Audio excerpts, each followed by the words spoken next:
The thing about it is it is the update to the CS-80 in the sense of they actually improve some things, like it's got auto tuning and things like that people would have killed for on a CS-80 because those are such a motherfucker to tune.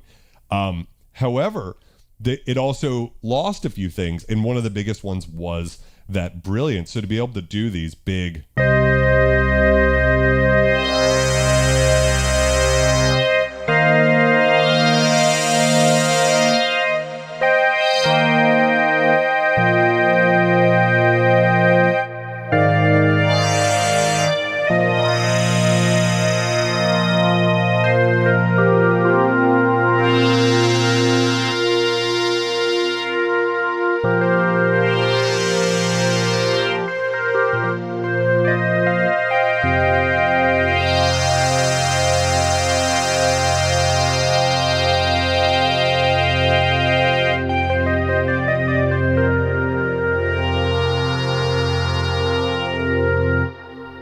Droner, welcome. Let's discuss the other feature here.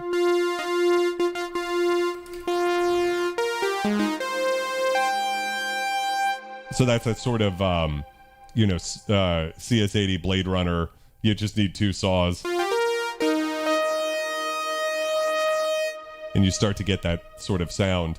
But a big part of that sound is the vibrato. So we can route the sine wave LFO. We've got a bunch of different stuff too. We've got glide, plus and negative sample and hold, ring modulator, sawtooth down. But for now, we'll just use the LFO on sine and route it to the VCO. We have to route it to 1 and 2, or else it can only affect one or the other, which is very helpful.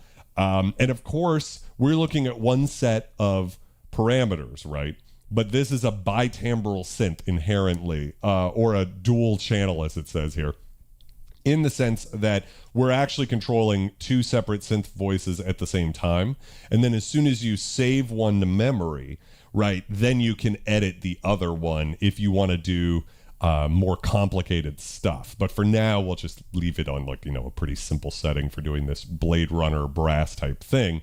And so I can turn the EG depth, attack, and decay all the way down. This is so that you can make the LFO dynamic, so that it changes rate over time, which is an awesome feature. We can actually just put the speed kind of dead center and bring up some modulation depth. If you've seen any of my videos before on the CS-70M, you'll know that the very first digital step you get to is too much, right? It sounds like this.